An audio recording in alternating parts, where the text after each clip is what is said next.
Davos, Switzerland. His name now appears on the dollar bill. But that does not mean it is safe for him to actually talk about the dollar. Treasury Secretary Steven Mnuchin got a searing reminder of that this week when an apparently offhand comment, that a weak dollar benefits American trade, helped plunge the currency to a three-year low and touched off a flurry of speculation about the Trump administration's economic plans. The market-moving hullabaloo highlighted the sensitivity about President Trump's America First trade agenda here at the World Economic Forum, the annual gathering of capitalist titans and world leaders. If the United States were reversing more than 2 decades of policy, as some feared Mr. Mnuchin's comment indicated, it could initiate a return to the currency wars that once roiled the global economy. But Mr. Mnuchin insisted on Thursday that was not the case. He meant his previous remark only as a statement of fact, not an objective of the administration or another tool in Mr. Trump's war against what he considers unfair practices by America's trading partners. Mr. Mnuchin, a former hedge fund manager and Goldman Sachs executive, deemed the resulting tumble of the dollar to be an enormous overreaction by the world's money traders. I thought my comment on the dollar was actually quite clear yesterday, he told reporters hours before Mr. Trump arrived in Davos. I thought it was actually balanced and consistent with what I've said before, which is we're not concerned with where the dollar is in the short term. It's a very, very liquid market, and we believe in free currencies. And that there's both advantages and disadvantages of where the dollar is in the short term. Let me say, I thought that was clear. Maybe it should have been. But Treasury secretaries have learned over the years that comments they thought were clear have not always been taken that way. More than perhaps any other official in the American government except the Federal Reserve Chief, a Treasury Secretary finds his remarks fly-specked to an extraordinary degree, with each word often given far more meaning than intended. Treasury Secretaries normally are highly disciplined when they speak on the dollar to ensure their words are treated seriously when they want to signal policy shifts or to build confidence in challenging economic moments, said Gene Sperling, who served as the top economic advisor to Presidents Barack Obama and Bill Clinton. This type of seemingly off-the-cuff and politically careless back and forth just erodes that type of authority when it will be most needed. Tony Fratto, who was a Treasury Department official under President George W. Bush, said that Mr. Mnuchin had just come across the same tripwire that his predecessors had stumbled over, but that it was part of learning the job. It's not surprising that a Treasury Secretary has one of these moments. Almost all of them do, he said. The reason is that the language of currency markets is different from everyday rhetoric. In fact, it's even different from everyday economic rhetoric. I worked for 3 Treasury Secretaries, and I'm friends with 3 others. Almost every Treasury Secretary I know has had to acquire that language on the job. A novice in government, Mr. Mnuchin has at times projected messages that fell flat.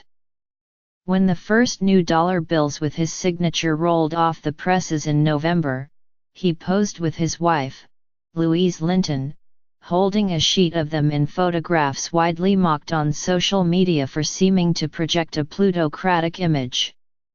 Last month, he raised eyebrows when he said he didn't realize that it was the global elite who attended the World Economic Forum in Davos. But his stock has been high lately in the Trump administration, after his success in helping to pass a $1.5 trillion tax cut package, and he has been the face of the United States here for 2 days leading up to Mr. Trump's arrival. He made his dollar comment during a briefing on Wednesday with reporters who asked about the American currency. The dollar is one of the most liquid markets, Mr. Mnuchin said.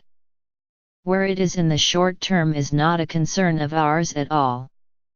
Obviously a weaker dollar is good for us as it relates to trade and opportunities. But again, longer term, the strength of the dollar is a reflection of the strength of the U.S. economy and the fact that it is and will continue to be the primary currency, in terms of the reserve currency. The part about a weaker dollar is good for us, because it makes American products more attractive in foreign markets, ricocheted around the world. By the end of the day, the dollar index, which measures its strength against 6 major currencies, had fallen to its lowest point since December 2014. Mr. Mnuchin expressed surprise on Thursday.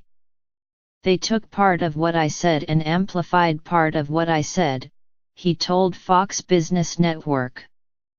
"If my full transcript had been looked at, perhaps they wouldn't have had the same impact." The reaction was predicated on the assumption that Mr. Mnuchin's comment was intentional, which seemed plausible because his boss overtly complained about the currency last year. "I think our dollar is getting too strong," Mr. Trump told the Wall Street Journal in April, saying that made it very, very hard to compete.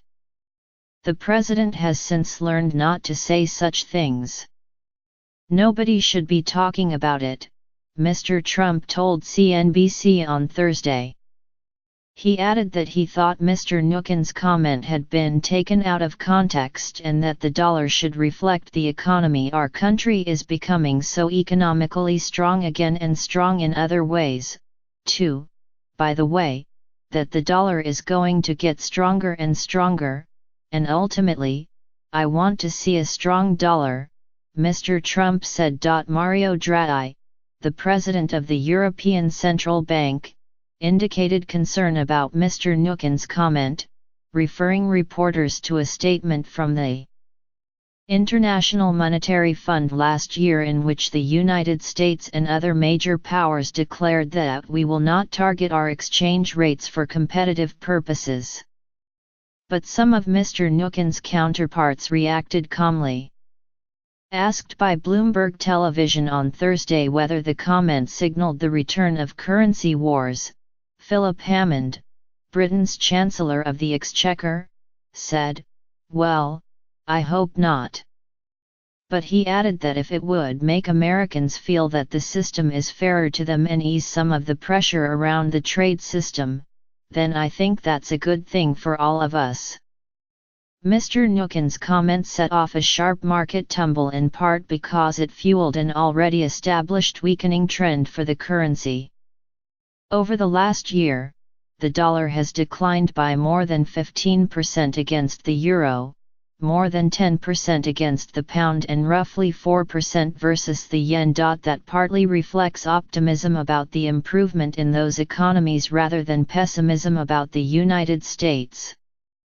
But the political backdrop also matters. The Trump administration's vocal push to strengthen American exports and protect manufacturing jobs has raised uncertainty about the future direction of its international economic policy. The context in which he made this statement is what, I think, made it reverberate in international financial markets, said Swar Prasad, a professor of trade policy at Cornell University. It has been standard practice since Robert Rubin was Treasury Secretary under Mr. Clinton in the 1990s to officially support a strong dollar even when administrations wished otherwise. When Treasury secretaries have made comments that seemed to suggest a softening on that, markets have reacted, as they did this week. Mr.